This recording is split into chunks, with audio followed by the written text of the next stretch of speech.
Salut à toi, j'espère que tu vas bien. Alors ici on se retrouve en salle de sport puisque je vais te présenter le développé couché rebond. Donc effectivement on part avec la barre bien au milieu du rack, c'est toujours important de vérifier ça avant de partir.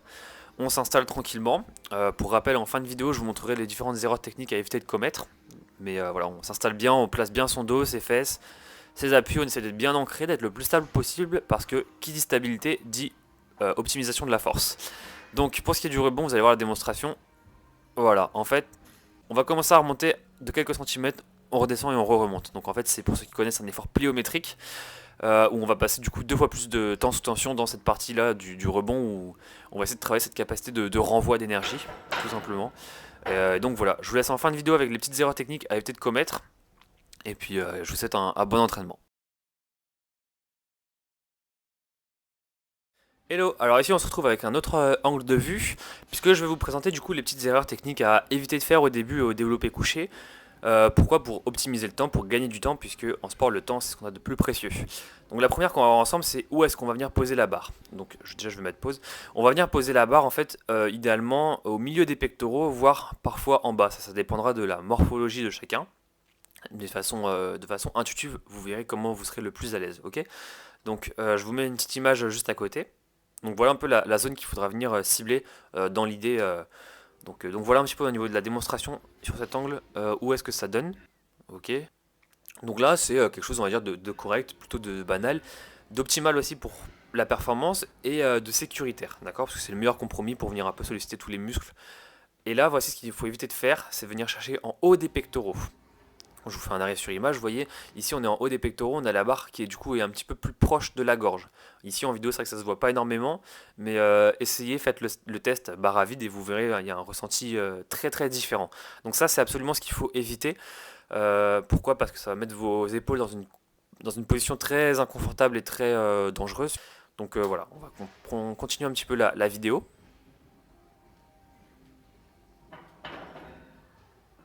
On va repartir pour le deuxième point du coup qui est le placement des omoplates. En fait, on va chercher à avoir les omoplates resserrées, donc ce qu'on appelle en rétraction. Ça veut dire qu'on va venir chercher à tirer ses épaules en arrière. C'est comme si entre vos omoplates vous mettiez par exemple un crayon, un œuf ou un billet, bon ça c'est chacun qui imagine un peu ce qu'il veut, mais imaginez par exemple un crayon entre vos omoplates et le crayon ne doit pas tomber, c'est-à-dire que vous devez garder vos omoplates tout le temps resserrées tout du long du mouvement, c'est-à-dire qu'on va sortir du coup la cage thoracique, les pectoraux et placer les épaules vers l'arrière. Et ben c'est ce qu'on va essayer de faire au développé couché, même si c'est pas très simple, du moins au début. C'est tout un mécanisme, une logique, mais ça viendra normalement avec le temps si on s'efforce de faire l'effort. Je profite aussi de cette petite arrêt sur image pour vous rappeler un point technique du développé couché, enfin un point technique, un point sécuritaire pour l'installation, on va dire, pour être bien installé, bien à l'aise, avoir le regard pile poil sous la barre. Bon là on n'est pas de profil donc on peut peut-être pas bien voir, mais mon regard est pile poil sous la barre, je vous mettrai une ligne. Voilà, j'en profite de cet arrêt sur image pour vous rappeler ce petit point. Donc on va commencer on va relancer la vidéo ensemble de la démonstration. Ici mes épaules justement sont rétractées, là je viens bien de m'installer, on me voit en train de bien gigoter pour installer mes épaules et je viens effectuer du coup mes répétitions.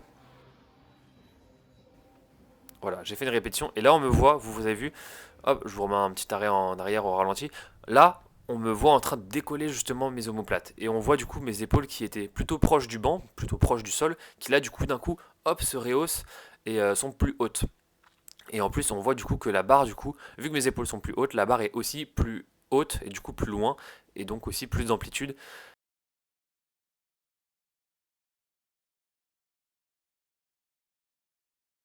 On est là, on est plus sur de l'optimisation du mouvement. C'est pas une erreur technique en soi, c'est pas quelque chose qui n'est pas sécuritaire, mais c'est quelque chose qui est moins optimal pour solliciter plus les pecs et être dans une position plus confortable, on va dire, pour performer.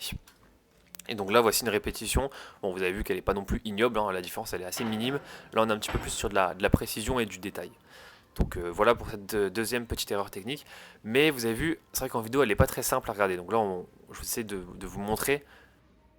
Bon, vu que c'est pas évident forcément à voir, pour l'occasion, je me suis mis torse nu en salle pour bien vous montrer, pour que vous voyez mieux. Bien évidemment, ce n'est pas autorisé, donc je vous recommande pas de faire la même chose. C'est pour que vous compreniez mieux. Donc je lance la vidéo. Bon, là on est barre à vide, mais bon, c'est pas grave, le mouvement reste le même. Hop, là on a une petite rep, et là vous voyez, hop, les épaules d'un coup qui se haussent, et le dos qui du coup se desserre. Donc voilà, je vous remets pause, j'en profite pour vous parler d'un autre petit point, parce qu'on ne le voyait pas forcément quand j'étais en t-shirt. Le bas du dos va être un petit peu creusé.